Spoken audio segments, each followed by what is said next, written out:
Hey, it's Nick with another edition of A Road to Recovery presented by Addiction Recovery Care. Today we're talking grief and how grief can oftentimes lead to addiction. Nobody knows that situation better than you, Peter Finelli. Yeah. Your mother passed away at a young age. Kind of tell us a little bit about that. Yeah, so my mother was absolutely everything to me, and I left on vacation and she went into a diabetic coma.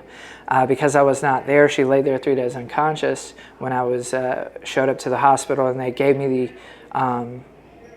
the ultimatum to take her off of life support, right?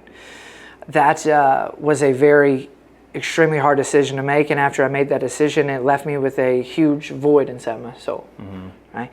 I was using before this, but I wasn't on anything, necessarily hard. However, when that happened, it opened up this gateway into trying to find anything in order to mask that type of pain.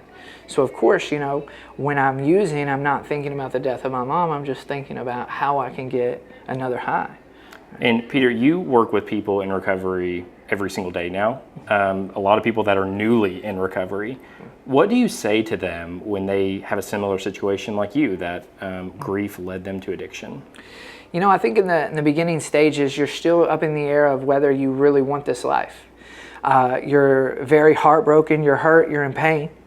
And the more and more as you stick and stay, right, the old saying, keep coming back, or don't leave before the miracle happens, you begin to see that absolutely nothing happens in God's world by mistake.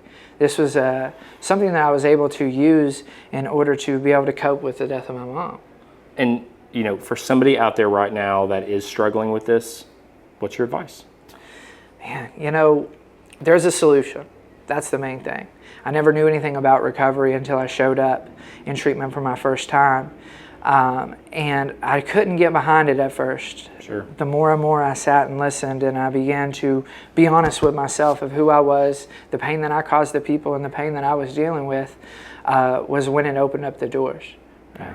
Well, Peter, thank you for that insight. Obviously, it's something a lot of people deal with. They deal with grief. It happens in all of our lives, but it's good to hear, how you turn that grief into a positive in your life, and you've definitely done that. Yeah, appreciate it. Peter, thanks for joining us, and we'll see you next time on A Road to Recovery presented by Addiction Recovery Care.